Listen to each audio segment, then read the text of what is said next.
उस समय जो आत्मा में प्रार्थना करना चाहते हैं पवित्र आत्मा में प्रार्थना करें, परमेश्वर को आत्मा में आराधना दे। इस समय जो नहीं जानते वो शब्दों में आराधना करे। इस समय परमेश्वर की अपने शब्दों से प्रभु को महिमा दे। सीखी तेरी अंदर सिल्ला लगा ला बाबा बाबा बारी अंदर बशी की अंदर बसी बीबी मेरी अंदर सीखा तला बशी की अंदर बसी बीबी मेरी अंदर बसी की अंदर।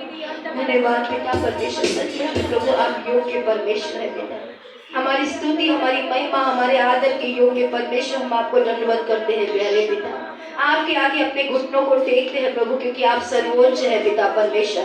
अनादिकाल से अनंत काल तक के परमेश्वर, अल्फा ओमेगा परमेश्वर, जो था जो है जो आने वाला परमेश्वर यीशु प्रभु, हम आपको धन्यवाद देते हैं परमेश्वर पिता। आज हम सभी को आपकी उपस्थिति में प्रवेश करके आपको स्पर्श करने में मदद और सहायता कीजिए प्यारे पिता। आज आपका स्पर्श प्रभु जो चंगाई देता है पिता, आपका स्पर्श जो छुटकारा देता है पिता, आपका स्पर्श जो हमें हर तरह की अपवित्रता से बाहर लाकर आपकी पवित्रता में खड़ा कर देता है पिता। आज उस स्पर्श की मांग हम यीशु के नाम से करते हैं पिता। हम जैसे आए हैं प्रभु हम वैसे लौटने वाले ना बने पिता। आज आइए पवित्र आत्मा हम सब में इस आराधना में काम कीजिए प्यारे पिता।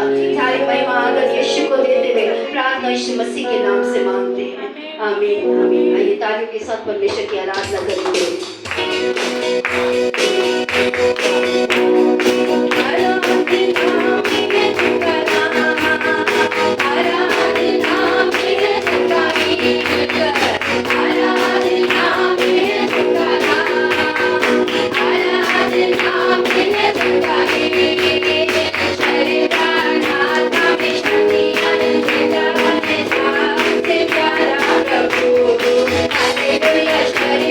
Hallelujah,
पूरे सप्ताह में अच्छा स्वास्थ्य देने के लिए, पूरे सप्ताह में हमारी जरूरतों को पूरा करने के लिए, पूरे सप्ताह में बल और शक्ति से भरने के लिए हम अपने कामों को कर पाए, अपनी नौकरियों को, अपने पारिवारिक समर्पणों को कर पाए, अपनी एजुकेशन को अच्छी रीति से ले पाए, हर एक सुरक्षा, हर एक भलाई जो प्रभु ने हमारे प्रति की है।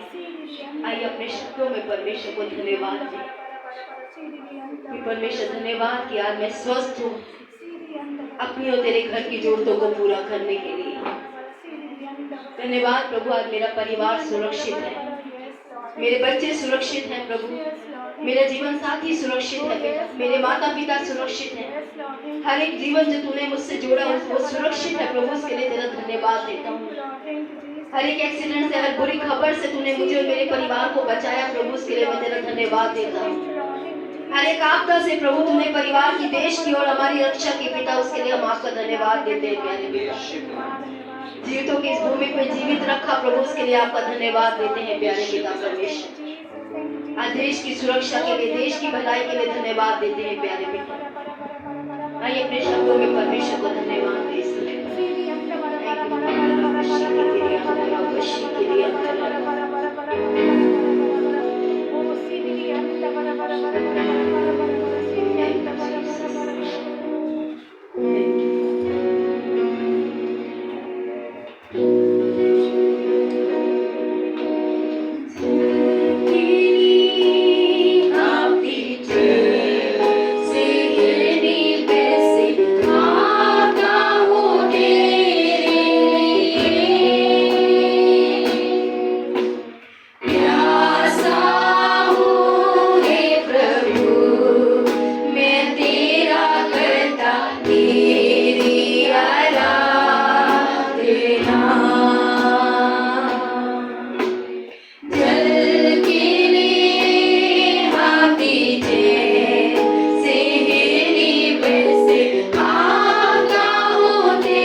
परमेश्वर से कहे, परमेश्वर आज तू मेरे जीवन से, मेरी परिस्थिति से, मेरे विचारों में प्रभु आज मुझे छू, मुझसे बात कर परमेश्वर।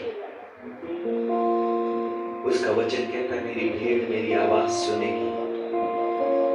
आज परमेश्वर से कहे, प्रभु मैं तेरी आवाज सुनना चाहता हूँ। आज जो भी उतार चढ़ाव हमारे जीवन के हैं, जहां भी हम संघर्ष करते हैं, परमेश्वर से कहें, परमेश्वर आज मुझसे बात कर। Thank you father, thank you Jesus, thank you father, thank you Jesus, thank you father, thank you Jesus.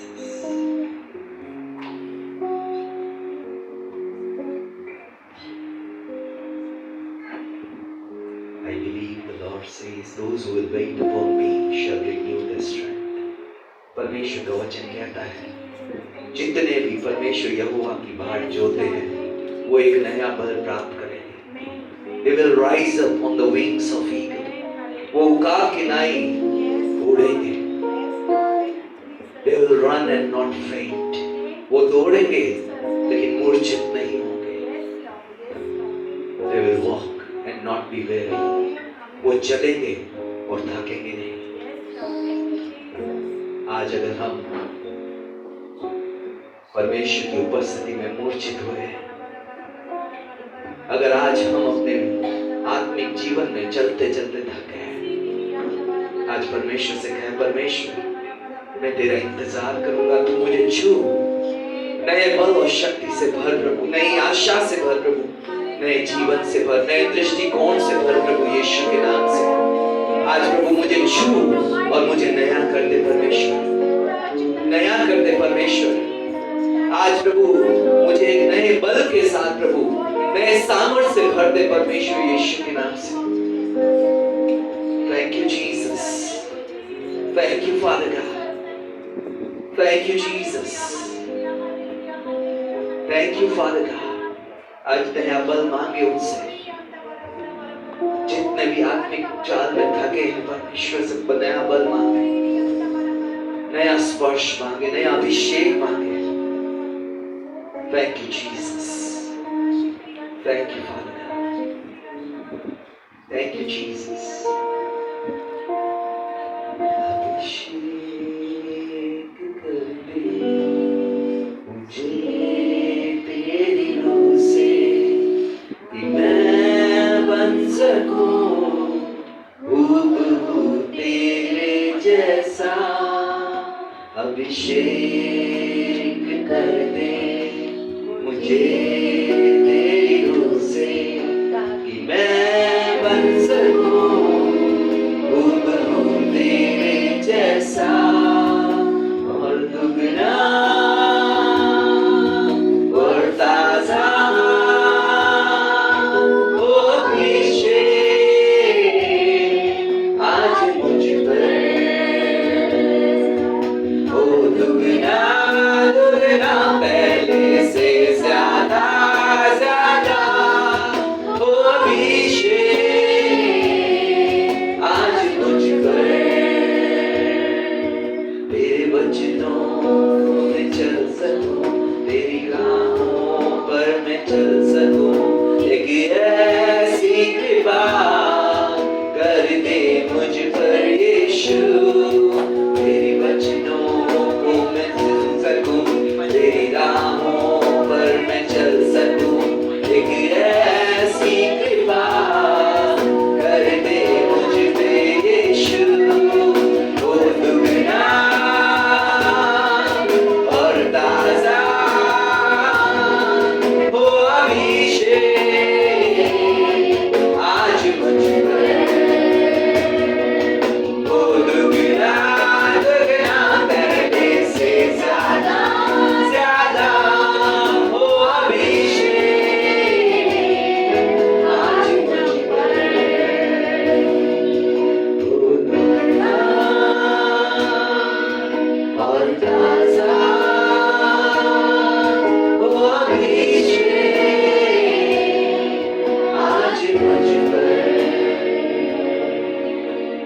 ये स्वर्गीय पिता प्रभु, आज हम दुगना अभिषेक मांगते हैं जैसे एलीशा ने मांगा था परमेश्वर। आज हम भी प्रभु पहले से ज्यादा, पहले से नया अभिषेक मांगते हैं परमेश्वर। हम सभी के जीवनों को प्रभु एक नए अभिषेक से भरिए प्रभु, एक नई आशा से भरिए, एक नए स्पर्श से, एक नए अनुभव से भरिए यीशु मसीह के नाम से परमेश्वर। आज प्रभु आपका वचन कहता है पुरानी बातों को भूल जा, मैं एक नया मार्ग निकालने को।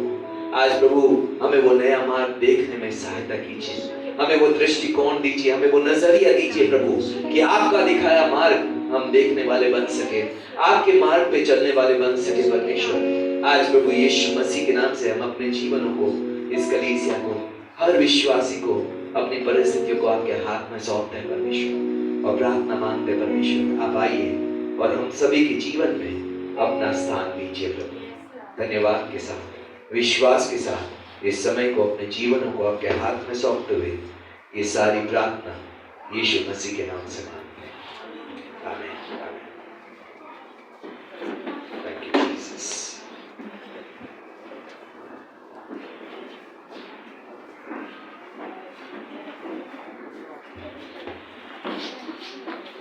इस समय संडे स्कूल के बच्चे संडे स्कूल की तरफ जाएंगे। आइए आज हम परमेश्वर के वचन में, जो हम पिछले काफी समय से देख रहे हैं पहाड़ी उपदेश के आधार पर, अभी तक जो हम देख चुके हैं, धन्य है या आशीषित है वो लोग जो मन के नम्र है, मन के दीन है। और आज हम उसी सीरीज में आगे बढ़ेंगे, लेकिन सबसे पहले, इससे पहले कि हम आज के वचन में जाए, परमेश्वर ने पहाड़ी उपदेश में हर एक बात जो की वो आशीष की। हर एक बात जो है वो हमारे आशीषित होने के लिए, हमें धन्य होने के लिए की। और परमेश्वर चाहता है कि उसके लोग आशीषित लोग हो, परमेश्वर चाहता है उसके लोग धन्य लोग हो, परमेश्वर चाहता है कि उसके लोग आज विश्वास से भरे, आशा से भरे लोग हो। इसलिए परमेश्वर कहता है धन्य है, आशीषित है वो लोग। और आज शैतान जो हमसे झूठ बोलता है वो है परमेश्वर नहीं चाहता मैं आशीष का जीवन जीऊं, परमेश्वर नहीं चाहता मेरे परिवार में शांति हो, परमेश्वर नहीं चाहता मेरे जीवन में, मेरे बच्चों के जीवन में, मेरे परिवार के जीवन में हम आगे बढ़े। और इन सारे शैतान के झूठ के साथ एक विश्वासी एक दोहरी जिंदगी जीता है। या तो हम कई बार शैतान की बात मान लेते हैं और कहते हैं सच में मुझे नहीं लगता परमेश्वर मेरे लिए करेगा, परमेश्वर मेरे परिवार का उद्धार करेगा, परमेश्वर मेरे बच्चों को बचाएगा, परमेश्वर मेरे बच्चों के लिए एक नया भविष्य प्रदान करेगा, परमेश्वर मेरे परिवार का उद्धार करेगा, परमेश्वर मेरे परिवार को आशीष देगा, परमेश्वर मेरे लिए एक अच्छी नौकरी प्रदान करेगा, परमेश्वर करेगा। आज हम कई बार सबसे ज्यादा अविश्वास से भरे लोग हैं। और आज परमेश्वर चाहता है ये पूरी सीरीज के द्वारा हम जाने कि परमेश्वर ने हमें चुना इसलिए कि हम अंधकार से ज्योति के राज्य में, श्रापों से, नफरत के जीवन से, कड़वाहट के भरे जीवन से, आशीष से भरे, शांति से भरे जीवन में आए। और इसलिए आज सबसे ज्यादा महत्वपूर्ण जो है, हमें जो परमेश्वर चाहता है उसकी घोषणा अपने लिए करना।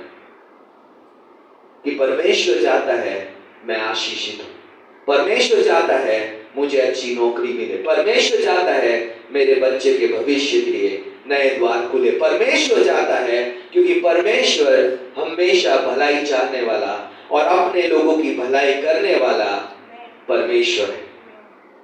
और आज हम अगर शैतान के झूठ में जी रहे हैं, विश्वास कर रहे हैं, बोल रहे हैं, तो आज हम उसको रोके अपने जीवन में और कहे परमेश्वर मुझे चंगाई देना चाहता है, परमेश्वर मुझे आशीष देना चाहता है, परमेश्वर मेरे लिए रास्तों को, बेहतर भविष्य को देना चाहता है, परमेश्वर मेरे परिवार में रिश्तों में शांति देना चाहता है, परमेश्वर हर भलाई मेरे लिए करना चाहता है। और इसलिए परमेश्वर ने शुरुआत की धन्य है और आशीषित है। बोलो आज पुराने नियम से परमेश्वर पहाड़ से उपदेश देता आया और नए नियम में भी यीशु ने उसी पहाड़ से उपदेश दिया। पुराने नियम में व्यवस्था दी गई, नए नियम में परमेश्वर ने आशीष के वचन दिए। पुराने नियम में जब परमेश्वर उतर आया, लोग डर के कांप के भागना चाहते थे, दूर रहना चाहते थे, आवाज नहीं सुनना चाहते थे। नए नियम में वही परमेश्वर एक मनुष्य बन के आया और हजारों लोगों ने उसके उपदेश को ग्रहण किया। आज हमें ये बात समझने की जरूरत है कि हम किस पर विश्वास करके आज जी रहे हैं। आज प्रतिदिन मैं चुनाव करता हूं, या तो शैतान की बातों पे विश्वास करूं, संसार की बातों पे विश्वास करूं, डॉक्टरों की रिपोर्ट पे विश्वास करूं, एक्सपर्ट कह रहे हैं ये होने वाला है, वो होने वाला है, भूकंप आने वाला है ना, ये हो जाएगा ना, वो हो जाएगा ना। ये मैं परमेश्वर के वचन पे विश्वास करूं जो कहता है तेरे दाएं 1000 गिरेंगे, तेरे बाएं 10,000 गिरेंगे, विपत्ति तुझ पर नहीं आएगी। आज हमारा चुनाव है, हम किस पर विश्वास करें और किस तरीके का जीवन जिए। अगर हम संसार की बातों पे और संसार की सुनाई गई वचनों पे विश्वास करेंगे, हमेशा हमारा जीवन संदेह से और डरों से भरा रहेगा। कहीं ये हो गया तो, कहीं वो हो गया तो, कहीं ऐसा हो गया तो, कहीं मेरी नौकरी छिन गई, कहीं मेरा स्वास्थ्य चला गया, कहीं मेरा ये हो गया, कहीं मेरे बच्चों का ये हो गया। और अगर हम इस डरों में जीना चाहते हैं तो ऐसा जीवन परमेश्वर नहीं देता और ना ही देना चाहते। परमेश्वर ने हमें मृत्यु के डर से भी छुड़ाया है, क्योंकि परमेश्वर नहीं चाहता उसके चुने गए लोग जीवन भर डर में जिए, जीवन भर मरते मरते जिए, जीवन भर रगड़ता रगड़ता जीवन जिए। परमेश्वर चाहता है उसके लोग आशीषित हो, और परमेश्वर ने इसीलिए आशीषों का मार्ग दिखाया, ना कि श्रापों का। परमेश्वर ने बीमारियों से चंगाई का मार्ग दिखाया, ना कि बीमारियों में रहने का।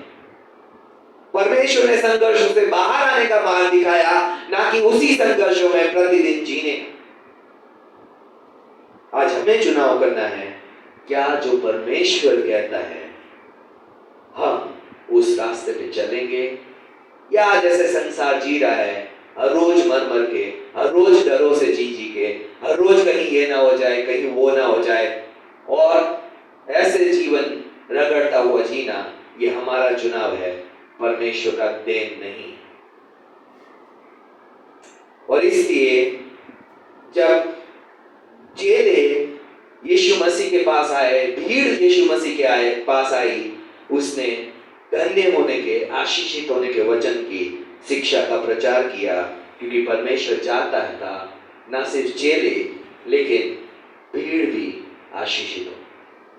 परमेश्वर चाहता है कि हम चुनाव करें परमेश्वर के रास्तों पे चलने का और आशीष का जीवन पाए, क्योंकि पुराने नियम से परमेश्वर चुनाव देता आया है। परमेश्वर ने वो पेड़ रखा और चुनाव दिया, इसका फल मत खाना।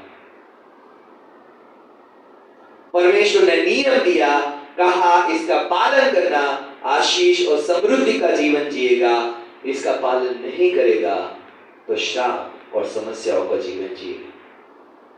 परमेश्वर ने कहा सच्चे और जीवित परमेश्वर की खोज करना और तेरा जीवन आशीषों से भरा रहेगा। मूर्ति पूजा और व्यभिचार में जाएगा, तेरा और तेरी पीढ़ियों का नाश हो जाएगा। परमेश्वर ने कभी भी चुनाव अपने हाथ में नहीं रखा, हमें रोबोट्स नहीं बनाए, हमें एनिमल्स नहीं बनाया जिनके पास कोई चुनाव, कोई बुद्धि, कोई समझ नहीं। परमेश्वर ने हमेशा चुनाव हमें दिया है, लेकिन आज सही चुनना ये हमारा काम है। और परमेश्वर चाहता है कि हम आशीषों का और भरपूरी का जीवन जिए, और इसीलिए परमेश्वर ये वचन की शिक्षा देता है कि किस तरीके से तुम धन्य और आशीषित हो सकते हो, किस तरीके से तुम अपने जीवन में एक जयवंत का जीवन जी सकते हो, किस तरीके से हम परमेश्वर जैसा चाहता है वैसे आशीष प्राप्त कर सकते हैं। इसलिए सबसे पहले जो शुरुआत की मन के दीन होने से कि हमारी क्वालिफिकेशन नहीं है कि हम परमेश्वर से आशीष का जीवन मांगे, हमारी योग्यता नहीं, हमारा अधिकार नहीं, क्योंकि अधिकार से हम पाप और श्राप की संतान हैं और न्याय ही हमारा हक है। ठीक है, आज हमें ये बात समझनी है कि पाप से हम मृत्यु ही प्राप्त कर सकते थे। परमेश्वर ने अनुग्रह से हमें जीवन दिया और हम कभी भी इस अनुग्रह को व्यर्थ ना समझे। मैं अच्छा था, मैं उपवास करता था, मैं परमेश्वर को ढूंढता था, मैं ये करता था, मैं वो नहीं करता था, इसलिए परमेश्वर ने चुन लिया। तो आप और मैं अभी तक सबसे बड़ी गलतफहमी में पड़े हुए हैं। हमारी कोई लायका योग्यता नहीं थी कि परमेश्वर आपको और मुझे चुने। ये सिर्फ परमेश्वर की दया थी और इसीलिए हम आत्मिक गरीबी के साथ जब तक परमेश्वर के पास आते रहेंगे कि परमेश्वर मैं आशीषों के योग्य नहीं था, मैं परमेश्वर तेरे चुने जाने के योग्य नहीं था, परमेश्वर मैं तेरे द्वारा उद्धार प्राप्त करने के योग्य नहीं था, तूने दया से किया है और मैं तुझे धन्यवाद करता हूँ। उतने समय तक हमारी धन्यवाद का जीवन, जैसे हमने पिछली बार सीखा था, परमेश्वर की उपस्थिति हमारे जीवन में बनी रहे। और जहां हम सोचने लगते हैं गलातियों की तरह या यहूदियों की तरह, हम तो उपवास करते हैं, हम तो प्रार्थना करते हैं, हम तो दशमांश देते हैं, हम तो ये करते हैं, हम तो वो करते हैं, परमेश्वर को आशीष देना ही पड़ेगा, तब हम परमेश्वर की उपस्थिति खो देते हैं, परमेश्वर के राज्य से बाहर हो जाते हैं, परमेश्वर हमारा विरोधी हो जाता है। इसलिए सबसे पहला जो परमेश्वर ने आशीष का वचन दिया, हमें समझना है कि मन की गरीबी, मन की दीनता क्या है। लेकिन परमेश्वर वहां रुका नहीं। हमें ना सिर्फ ये समझना है कि हम परमेश्वर की आशीषों के या राज्य के योग्य नहीं हैं, आज हमें ये भी समझना है कि परमेश्वर कहता है मत्ती 5:4 में, Blessed are those who mourn, for they shall be comforted. आशीषित है, धन्य है वो लोग जो शोक करते हैं, क्योंकि वो शांति पाएंगे, सांत्वना पाएंगे और वो परमेश्वर के द्वारा शांत किए जाएंगे। ना जब हम शोक की बात करते हैं,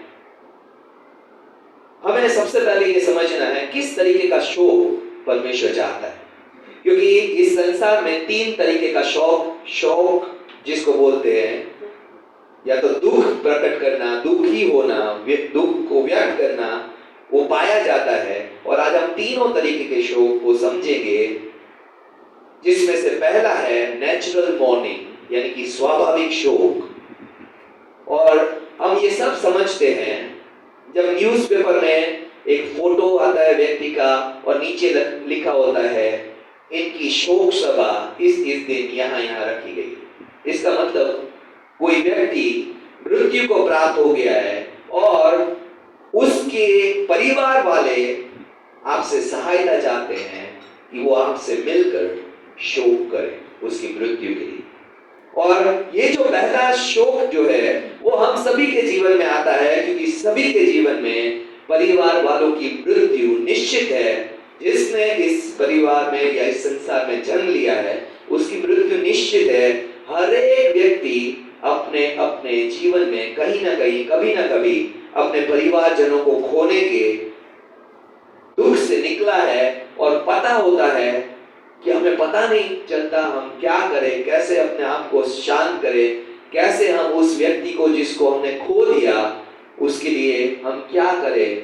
जब भी हम सोचते हैं उसके बारे में यादें आती है, हमारी आंखों से आंसू टपकने लगते हैं और हम फिर से उसी शोक में चले जाते हैं। ये स्वाभाविक शोक। और परमेश्वर इस शोक के लिए आशीषित होने की बात नहीं कर रहा है। हमें ये बात समझनी बहुत जरूरी है।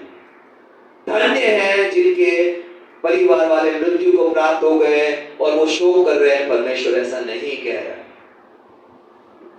ठीक है। हाँ, परमेश्वर जिसने व्यक्ति को या अपने परिवारजनों को खोया होता है उसको सांत्वना देता है, लेकिन परमेश्वर उस शोक के लिए आपको आशीष या धन्य नहीं कहता। पहला शोक जो है वो है स्वाभाविक शोक, जो कि हम अपने परिवारजनों के मृत्यु पे करते हैं। हम सभी करते आए हैं और करते जाएंगे जब तक कि हमारी भी मृत्यु नहीं होती और हमारे लिए भी कोई शोक करे। दूसरा जो शोक है वो है संसारिक शोक। संसारिक शोक कैसा होता है? परमेश्वर का वचन कहता है, दूसरा कुरिन्थियों चैप्टर 7 उसका 10 वचन, आइए हम पढ़ते हैं। दूसरा कुरिन्थियों, ताकि हम संसारिक शोक को समझ सके और संसारिक शोक को से दूर रह सके, क्योंकि परमेश्वर का वचन दूसरा कुरिन्थियों 7 के 10 में कहता है, Godly sorrow brings repentance that leads to salvation and leaves no regret, but worldly sorrow brings death. Hindi में कहा गया है कि ईश्वरीय शोक पश्चाताप लेके आता है, जो कि उद्धार को उत्पन्न करता है या प्रोड्यूस करता है, और उसमें कोई दुख की बात नहीं है। लेकिन संसारिक शोक मृत्यु को लेके आता है। क्या होता है ये संसारिक शोक, और हमें क्यों कभी भी संसारिक शोक में नहीं गिरना चाहिए? संसारिक शोक को समझने के लिए हमें अपने पापी स्वभाव को समझना बहुत जरूरी है।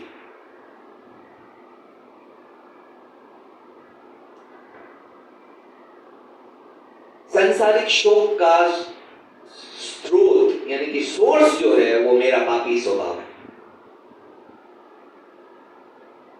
मेरे पड़ोसी ने एक नई कार ले ली और उसकी कार देखकर मुझे होने लगता है, हाय मेरा जीवन तो बेकार है, ये गधे ने कार ले ली और मैं अभी तक 2 व्हीलर में घूम रहा हूं। किसी और की ज्वेलरी देखकर मुझे लगता है, हाय हाय इसको कैसे ये मिल गया और मैं कैसे पीछे रह गया। इसके बच्चे पढ़ गए, मेरे बच्चे नहीं पढ़े। इसको ये मिल गया, मुझे ये ना मिला। इसका पति विश्वास में आ गया, मेरा पति ना आया। इसको ये आशीष मिल गई, मुझे ये ना मिली। और हमारे अंदर एक जलन उत्पन्न होती है और उस जलन से हम चाहते हैं मेरा जीवन बेकार है क्योंकि उसको वो मिल गया और मुझे वो ना मिला। और हम शोक करते रहते हैं, रोते रहते हैं, मुझे कब मिलेगा, मुझे कब मिलेगा, मुझे कब मिलेगा, मेरा जीवन तो इसके बगैर बेकार है। इज़राइलिट्स ने ये संसारिक शोक किया। हम तो इजिप्ट में नॉनवेज खाते थे, खीरे खाते थे, ये खाते थे, और यहां देखो हमारा जीवन परमेश्वर ने मन्ना से भर दिया, टेस्टलेस फूड। और वो शोक करते हुए परमेश्वर के सामने रात भर शोक करते रहे कि हमें मीट नहीं मिल रहा है, हमें खीरे नहीं मिल रहे, हमें ये नहीं मिल रहा है, हमें वो नहीं मिल रहा है। और इस संसारिक शोक का परमेश्वर का वचन कहता है, ये आपके जीवन में मृत्यु लेके आता है, मेरे जीवन में मृत्यु लेके आता है। क्यों? क्योंकि इसका सोर्स पाप है। परमेश्वर की आज्ञाओं में सबसे मेरे हिसाब से आखिरी आज्ञा थी, तू किसी और की चीज का लालच मत करना या जलन मत करना। हम में से कितने कह सकते हैं मैंने ये आज्ञा हर बार मानी, किसी को आशीषित होते हुए देखा और मुझे जलन ईर्ष्या नहीं। इसका मतलब हम जानते हैं संसारिक शोक हमने किया है, रोते हैं हम किसी और को आशीष मिल जाती है। हमें अपना चीजें व्यर्थ लगने लगती है और उसकी चीज सोना लगने लगती है। हमेशा हमें लगता है दूसरे के पास मेरे से अच्छा है, दूसरे का परिवार मुझसे अच्छा है, दूसरे की नौकरी मुझसे अच्छी है, दूसरे की तनख्वाह मुझसे अच्छी है, दूसरे के पति मुझसे अच्छे हैं, मेरे पति से अच्छे हैं, दूसरे की पत्नियां मेरी पत्नी से अच्छी है, दूसरे के बच्चे मेरे बच्चे से अच्छी है। हमें अपना मिट्टी लगता है और दूसरों का सोना लगता है। और ये हर एक विश्वासी और अविश्वासी की कहानी है। और यहां से प्रस्तुत होता है संसारिक शोक। आज हम क्यों खुश नहीं है? उसको है ना मेरे से ज्यादा कमाई वाली नौकरी, वो है ना मेरे से अच्छा कमरे में रह रहे, वो उसके पास मेरे से ज्यादा आशीष, उसके बच्चे मेरे बच्चे से ज्यादा वो कर ले, इसके बच्चे ने ये कर दिया, उसके पति ने वो कर दिया, उसने ये कर दिया। और हमारा जीवन ऐसे ही शोक में गुजरता रहता है। और वचन कहता है ऐसा शोक सिर्फ मृत्यु को पैदा करता है। क्या परमेश्वर खुश होता है? क्या आप अपने बच्चों की ऐसी जलन से खुश होते हैं? कितने पेरेंट्स कहते हैं मेरा बच्चा दूसरे से देखकर जलने लगे और बहुत खुश होता हूं, हाँ मेरा बच्चा अच्छे से जल रहा है। क्या सिखाते हैं हम अपने बच्चों को? वो वही परमेश्वर आपको और मुझे सिखाना चाहता है। लेकिन हम संसारिक शोक करने में माहिर लोग, जलन हमें कूट कूट के दो, किसी और को आशीष मिल गई, हमें क्यों ना मिला, किसी और को कुछ मिल गया, हमें क्यों ना मिला। और हमारा अच्छी चीज भी हमें कूड़ा लगने लगती है और दूसरे की कूड़ा चीज भी हमें सोना लगने लगती है, क्योंकि हमारे पास नहीं। और राजा अहाब ने ऐसे ही शोक किया और उसने, राजा था वो, उसके पास सब कुछ था। आइए हम देखते हैं पहला राजा 21 अध्याय 4 वचन। पहला राजा 21 अध्याय 4 वचन।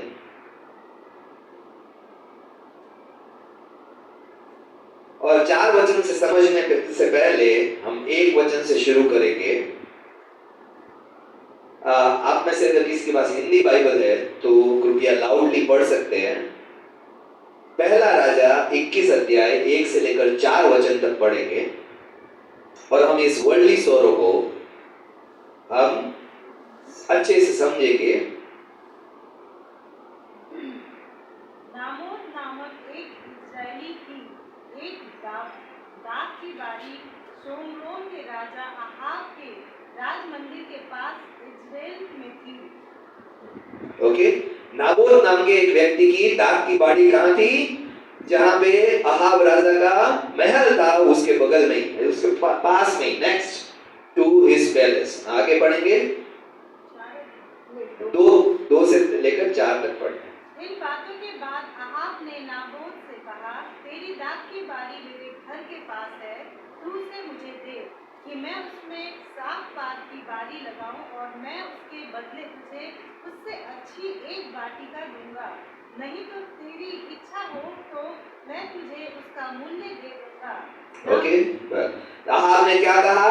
तू मुझे वो दाख की बाड़ी दे दे, मैं उसके बदले मैं वहां क्या करना चाहता हूँ? दाख की बाड़ी में सब्जियां उगाना चाहता हूँ, है ना?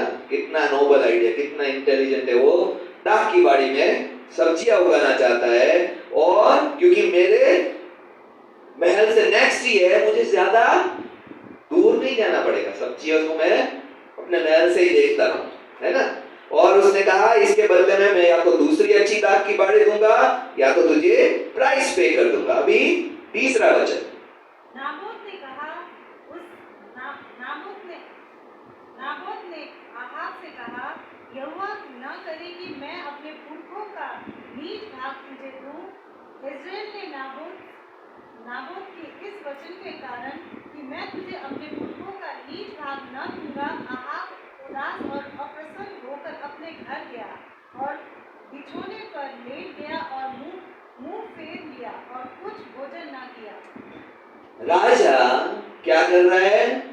दाख की बाड़ी, जो कि परमेश्वर की आज्ञा थी कि तुम्हें जिसको भी जमीन मिली है वो परमानेंटली बेचेगा नहीं, वो उधार दे सकता है, किराए पे दे सकता है और 50 साल बाद उसकी वापस आ जाएगी। यहाँ पे उसने परमेश्वर के वचन के अनुसार कहा, मैं अपनी पुरखों की जमीन तुझे नहीं दूंगा। और जब राजा ने ये सुना तो वो यहाँ पे लिखा है सूलन, फूल गया, एंग्री, गुस्सा हो गया और बेड पे जाके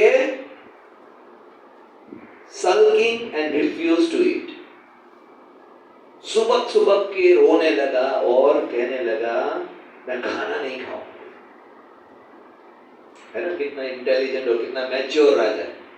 एक व्यक्ति ने जमीन देने से मना कर दिया और राजा ऐसा व्यवहार कर रहा है। और अगर आगे आप पढ़ोगे तो यहीं से उसने अपनी बीवी को बात कही। उसकी बीवी ने बोला तू राजा है और ऐसे कायरों जैसा व्यवहार कर रहा है, मैं तुझे दाख की बाड़ी दिलाऊंगी। और उस व्यक्ति की हत्या करा देती है और वो दाख की बाड़ी जबरदस्ती छीन कर ले लेता है। कहां से शुरू हुई कहानी? उसके पास जो नहीं था उसको इच्छा आई, इसकी दाख की बाड़ी में मैं सब्जियां उगा सकता। क्या उसके पास जमीन की कमी थी? क्या उसके पास कोई और जगह पे वो दाख की बाड़ी नहीं उगा सकता था या सब्जियों की बाड़ी नहीं बना सकता था? बना सकता था, लेकिन उसको वो चाहिए जो किसी और को दिया गया। और यहां से हम देखते हैं संसारिक सौरो यानी कि संसारिक शोक शुरू होता है। और यहां पे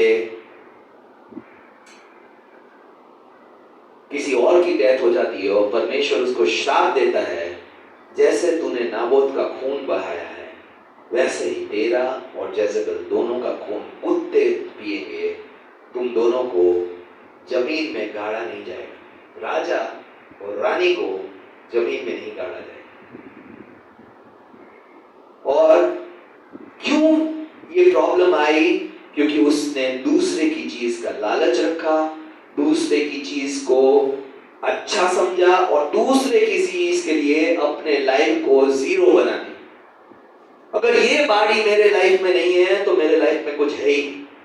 और आज शैतान हर बार विश्वासियों को ये झूठ बोलता है, ये नहीं है तेरे लाइफ में तो कुछ है ही नहीं।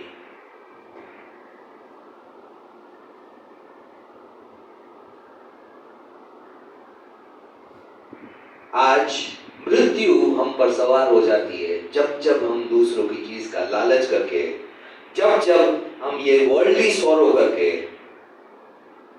परमेश्वर के सामने मांगने लगते हैं। आज हमें पूछने की जरूरत है कहां से आई ये इच्छा मेरे अंदर।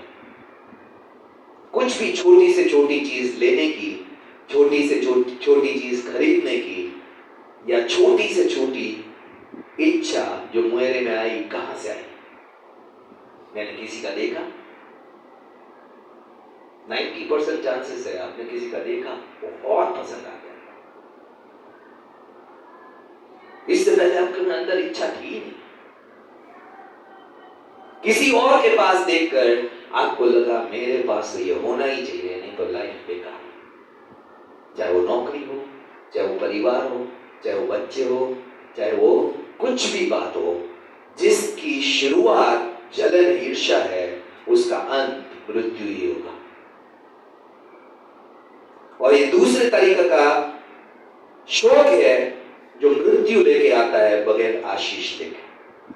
तो अभी हमें तीसरा शोक समझने की जरूरत है जो आशीष लेके आएगा। और ये तीसरा शोक हमें बहुत इंपॉर्टेंट है हमारे जीवन में होना। ये पहले से दो से शायद हम भरे हुए हो। आज हमारे परिवार के सदस्य मृत्यु को प्राप्त हो गए हो और हमारे अंदर शोक चल रहा हो। आज संसार की चीजों को देख देख कर प्राप्त करने वाला शोक हमारे अंदर भर भर के हो सकता है। इन दोनों से आपका और मेरा कोई फायदा नहीं होने वाला। तीसरा जो शोक है वो है आत्मिक शोक। What is spiritual morning? क्या है आत्मिक शोक? आत्मिक शोक है sorrow over our sins against God. मेरे पापों के लिए शोक जो मैं प्रतिदिन परमेश्वर के सामने करता रहता, और ये शोक हम में से बहुत के कम जीवनों में पाया जाता है, क्योंकि हम अपने आप को परफेक्ट समझते हैं, हमें अपनी गलतियां दिखती नहीं, हम अंधे हैं। दूसरे की गलतियों को हमें लिस्ट पेपर भर के दिख सकते हैं, अपनी गलतियां में हमें एक पॉइंट नहीं मिलता कि हमारे जीवन में क्या गलत है, हमारी सोच में क्या गलत है, हमारे व्यवहारों में क्या गलत है, हमारे बोलने में क्या गलत है, हमारे देखने में क्या गलत है, हम कुछ नहीं दिख पाते। और यहाँ पे शुरू होता है, परमेश्वर कहता है धन्य है, आशीषित है जो खुद के पापों के लिए शोक करते हैं। पहला, क्योंकि अगर आपको अपने पाप नहीं दिखते, सिर्फ दूसरों के दिखते हैं, तो आप फरीसी सदुकी, और मैं फरीसी सदुकी से कोई अलग नहीं, उनको भी दूसरे के ही दिखते। भाई की आंखों का तिनका दिख जाता था, अपना लट्ठा नहीं दिखता। आज हमारे अंदर इंडिया में फेवरेट टाइम पास है दूसरों की बुराई करना।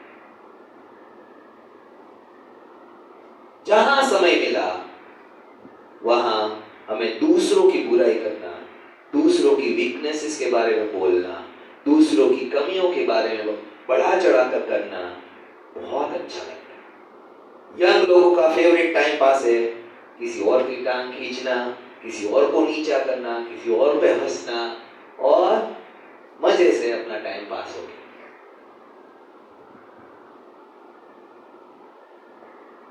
आज जब हम कॉलेज में थे, हॉस्टल में रहते थे, तो हमारा फेवरेट टाइम पास होता था खाने के बाद जाके जो हॉस्टल में या जो हॉस्टल के यूनिवर्सिटी प्रीमाइसेस में जो लोग हॉस्टल के नहीं है उनको परेशान करें।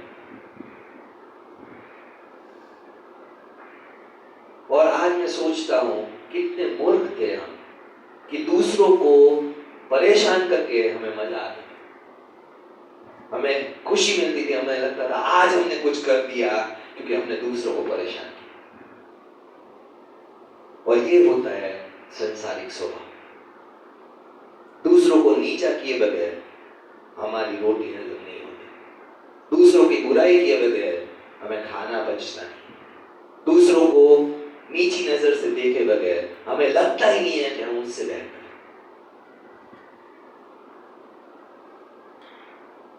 एक बार एक इंटरव्यू में सारे कैंडिडेट से सिर्फ एक सवाल पूछा गया कि ये आपको लाइन दी गई है, सपोज ये लाइन है, इसको बिना छुए छोटी करके दिखाओ। और सारे जो थे वो यही सोच रहे थे कि इसको बिना लाइन को छुए छोटी कैसे कर सकते।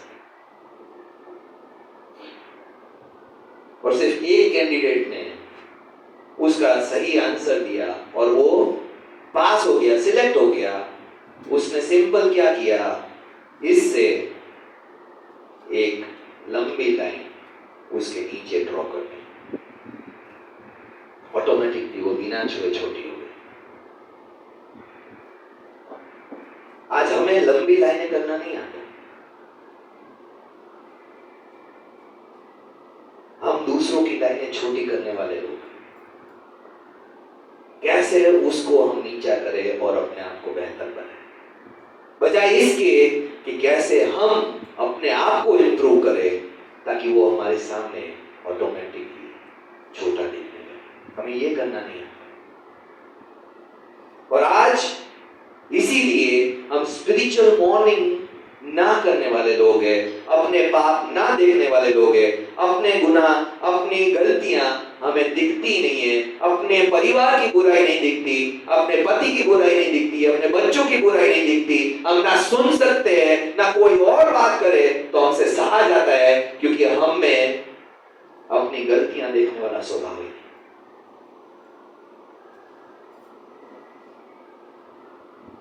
परमेश्वर चाहता है कि आशीषित करे वो व्यक्ति को जो अपनी गलतियां देखकर खुद परमेश्वर के पास आए, यानी कि परमेश्वर दिखाए तूने आज झूठ बोला, तूने आज उसकी बिना पीछे चोरी की, तूने आज उसके विरोध में बोला, तूने आज उसके बारे में चुगली की, तूने आज उसको नीचा किया, तूने आज उसके बारे में वो नहीं था उसके पीछे बात की। आज परमेश्वर दिखाए उससे पहले उस व्यक्ति को देखनी चाहिए।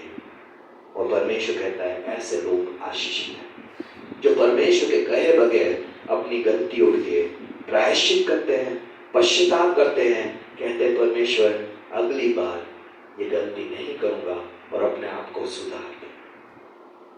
ये होता है स्पिरिचुअल मॉर्निंग, आत्मिक सोरो, आत्मिक शोक, जिसको परमेश्वर आशीषित करना चाहता है। और क्या ये बात परमेश्वर की ओर से है हम अपनी गलती देखें? जी हाँ, परमेश्वर ने हम में हर एक में विवेक रखा है, सही गलत की पहचान रखी है। मेरा बच्चा जब करीबन 9 महीने का या 10 महीने का था, किसी और बच्चे का खिलौना छुपा के ला रहा था और उसको भी पता है कि ये मेरा नहीं है, मैं अगर मम्मा पापा के देखते ले जाऊंगा तो मुझे नहीं ले जाने देंगे। इसका मतलब एक 9 महीने या 10 महीने के बच्चे को भी पता है सही क्या है गलत क्या है। आप और मैं कभी नहीं बोल सकते मुझे पता ही नहीं था मैंने क्या गलती कर दी, हम झूठ बोल रहे। हो नहीं सकता आपको अपनी गलतियां और मुझे अपनी गलतियां, परमेश्वर ने अंदर सिस्टम पूरा फिट कर रखा है, ना पता।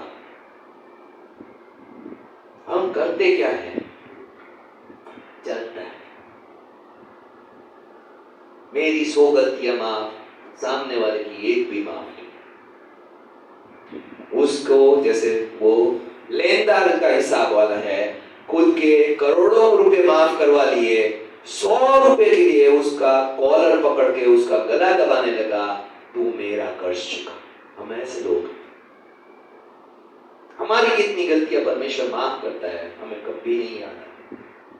दूसरों की गलतियां हमें लगती है इतना बड़ा पाप कर दिया इसने, फिर भी अपने आप को विश्वास ही कहता है, इतनी बड़ी गलती कर रहे हैं फिर भी अपने आप को ये कहता है, इतना बड़ा वो गलती कर रहा है, इतना बड़ा उसके बच्चा ये कर रहा है, इतना बड़ा वो कर रहा है। हमें अपने बच्चों का कुछ नहीं दिखता, हमें अपने परिवार की अपनी गलतियां नहीं दिखती, तो बहुत छोटी है, परमेश्वर को माफ करेंगे। डबल स्टैंडर्ड, अपने लिए कुछ और स्तर, दूसरे के लिए कुछ और स्तर। अपने लिए सबसे बेस्ट चाहिए, दूसरे के लिए कुछ भी दे दे चलेगा। और आज इसी स्वभाव की वजह से परमेश्वर का गुस्सा मनुष्य जाति पे आता है, क्योंकि वो अपनी माफ चाहता है, दूसरे के लिए माफी नहीं चाहता। अपने लिए दया चाहता है, दूसरे के लिए न्याय चाहता है। अपने लिए परमेश्वर माफ कर दे, अगली बार नहीं करूंगा, फिर माफ कर दे, फिर नहीं करूंगा, फिर माफ कर दे, फिर नहीं करूंगा। हर बार वही टेप लगा रखनी है और फिर भी चाहते हैं परमेश्वर माफ करता रहे। और हमसे दूसरी बार व्यक्ति ने कर लिया, तूने कैसे किया, पिछली बार बोला था तूने माफ नहीं करूंगा।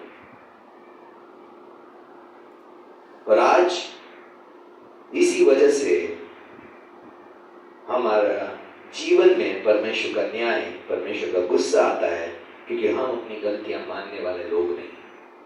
हमारे स्वभाव में है सामने वाले को जितना हो सके गलतियां थोप देना। सारा अगर लड़ाई हुई, सारा फॉल्ट सामने वाले का, मैं तो एकदम शरीफ सीधा साधा, सारी गलतियां दूसरे की थी, मैंने तो कोई गलती की। दुनिया पूरी गलत है, जो मुझे गलत मान रही है, मैं तो सही। और आज इसी वजह से परमेश्वर का न्याय आता है, क्योंकि कोई अपनी गलतियां मानना ही नहीं चाहता। और परमेश्वर इसीलिए आशीष की शुरुआत करता है जो अपने पापों के लिए परमेश्वर के सामने दुखी होता है, क्योंकि जो अपने पापों के लिए दुखी होना जानता है वही दूसरों के पापों के लिए भी दुखी होना जान सकता है। जिस तरीके से हम गिड़गिड़ाते हैं, परमेश्वर मुझे इस पाप से बाहर निकाल, मैं संघर्ष कर रहा हूं, बार बार गिर रहा हूं, क्या कभी हमने दूसरे के लिए ऐसी ही गिड़गिड़ा कर प्रार्थना की? परमेश्वर उसका पाप इतने समय से कर रहा है, वो गलती कर रहा है, मैं गिड़गिड़ाता हूं, परमेश्वर तो उसको भी मानेगा, उसको तो हम न्याय ही मानते हैं। अच्छे से न्याय कर परमेश्वर, अच्छे से सजा दे उसको, अच्छे से उसका न्याय करना, दूसरी बार वो गलती नहीं करना चाहिए। और आज पवित्र आत्मा है जो हमें ये स्वभाव दे सकती है, अपनी गलतियां देखने वाला स्वभाव। क्योंकि पाप ने, जैसे ही पाप आया वैसे ही उसने अपनी गलतियां देखना बंद कर दिया। आदम तू कहां है? तेरी आवाज सुनी, मैं नंगा था, मैं छुप गया, तूने वो फल खाया, तूने औरत दी थी, उसने मुझे दिया, इसलिए मैंने खा लिया। सारा दोष परमेश्वर का, खुद निर्दोष। और यही पाप की चेन है कि हमें अपनी गलतियां नहीं दिखती। आज मैं जानना चाहता हूं, मैं सच में बचाया गया हूं कि नहीं, मुझे अपनी गलतियां देखने वाला स्वभाव मुझ में है कि नहीं। सीधी सी बात, सीधा सा सवाल अपने आप को पूछिए, कितनी बार मैं दिन में गलत कर कर शाम से पहले, वचन कहता है दिन ढलने से पहले परमेश्वर से रिश्ता सही करता हूं। उतना ही मैं आत्मिक शोक करने वाला व्यक्ति हूं, उतना ही मुझे आशीष मिलेगी और उतना ही परमेश्वर मेरे जीवन में आशीषों को लेके आए। आज हमें कहां से आया हमारे अंदर ये स्वभाव कि अपनी गलती माननी ही नहीं है।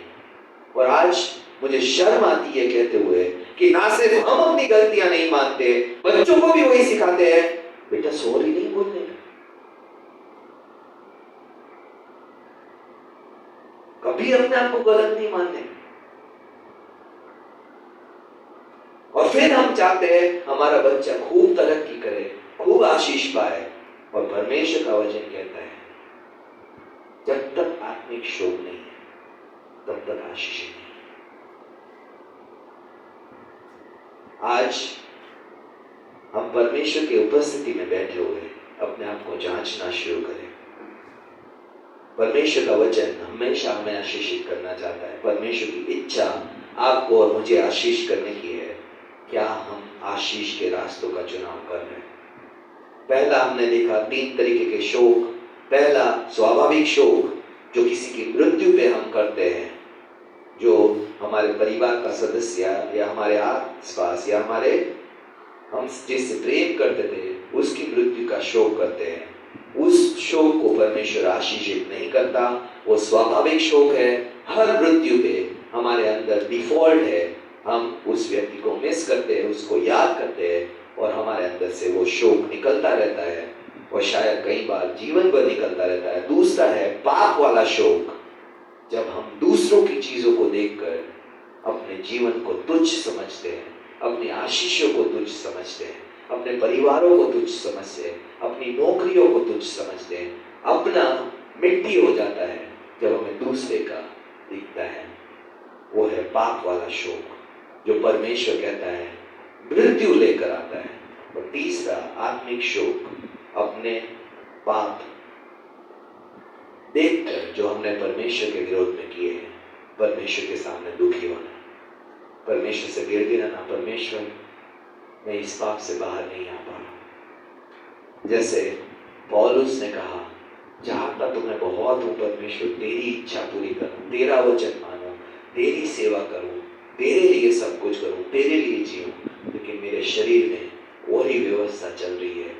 इस अभागे शरीर से मुझे कौन छुड़ाएगा? धन्य हो यीशु मसीह का। और ये शोक करना हमारे जीवन में आशीष लेके आता है, आशीषों को लेके आता है। और यही शोक परमेश्वर हर विश्वासी के जीवन में, इवन हर अविश्वासी के जीवन में भी परमेश्वर चाहता है कि अपनी गलती देखने वाला, अपनी गलती के लिए पश्चाताप करने वाला, अपनी गलती के लिए परमेश्वर के सामने रोने वाला, शोक करने वाला मन परमेश्वर चाहता है। आइए हम अपने आप को आज जांचने वाले बन सके, पवित्र आत्मा की उपस्थिति में आने वाले बन सके और परमेश्वर से कहे, परमेश्वर आज अगर मेरे जीवन में स्वाभाविक शोक है, शायद बहुत समय से चल रहा है, आज परमेश्वर से कहे, परमेश्वर मुझे सांत्वना दे। आज संसारिक शोक है तो परमेश्वर से कहे, परमेश्वर आज मेरे अंदर से ये स्वभाव जो संसारिक शोक करने वाला है हटा परमेश्वर, ताकि तूने जैसे अहाब और जेजबेल का न्याय किया परमेश्वर, मेरा ऐसा न्याय ना हो परमेश्वर। आज प्रभु मुझे इस संसारिक शोक से बचा परमेश्वर। आज जब भी मेरी आंखें दूसरों की चीजें देखती है परमेश्वर, आज इस जलने वाले स्वभाव से परमेश्वर छुटकारा कर।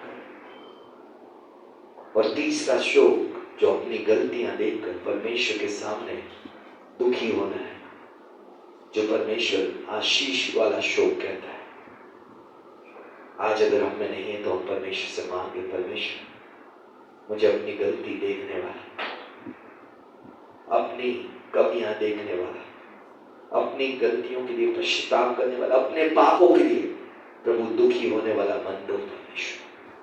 आइए तीनों में से जहां भी आज हम संघर्ष कर रहे हैं, परमेश्वर के सामने आए और परमेश्वर से कहे, परमेश्वर मैं आशीषित होना चाहता हूं। मैं प्रभु आज संसारिक शोक नहीं, स्वाभाविक शोक नहीं, प्रभु आत्मिक शोक करने वाला व्यक्ति बनने चाहता हूं। आइए हम परमेश्वर के सामने आए, परमेश्वर की उपस्थिति में खड़े होकर परमेश्वर से सहायता मांगे, परमेश्वर से कहे, परमेश्वर मुझे आज संसारिक शोक से बचा, परमेश्वर आज मुझे स्वाभाविक शोक से बाहर निकाल, परमेश्वर आज से मैं प्रतिदिन हर बार प्रभु अपनी गलतियों के लिए, अपने पाप के लिए, अपनी कमियों के लिए प्रभु आज तुझसे शोक करने वाला, पश्चाताप करने वाला मन प्रभु मुझे दे।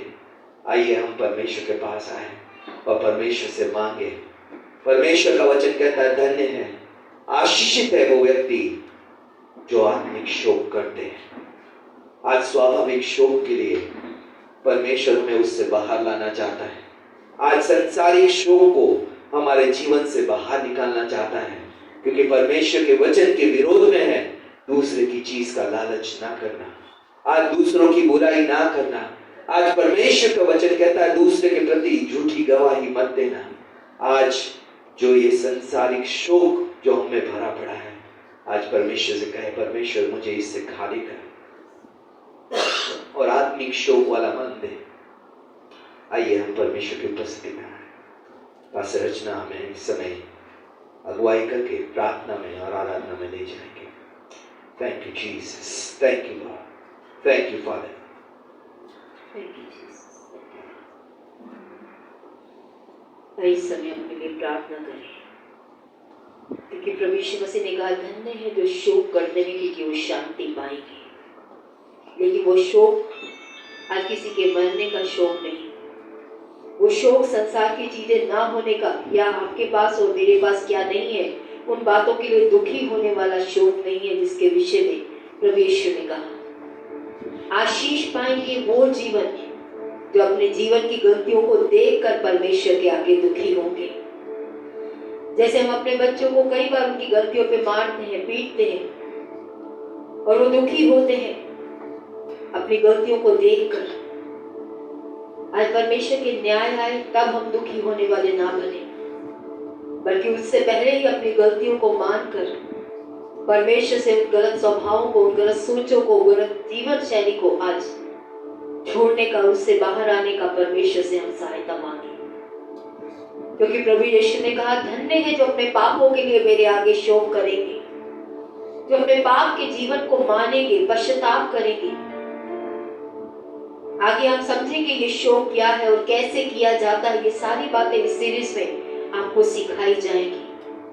लेकिन आज जो आपने सीखा है वो ये है, अगर हमें आशीष पानी है परमेश्वर से, तो हमारे अंदर शुरुआत अपनी गलतियों के लिए शोक करने से होनी चाहिए। ये परमेश्वर मुझे माफ कर कि आज मैं तेरे वचन में समय नहीं बिता पाया,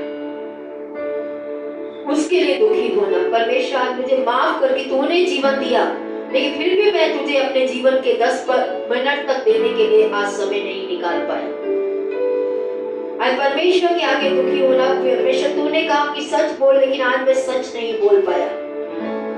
परमेश्वर पिता तेरा वचन कहता है कि तेरे पवित्र दिन का आदर करना, लेकिन कई बार मैं संसारिक कारणों से तेरे पवित्र दिन का आदर नहीं कर पाता।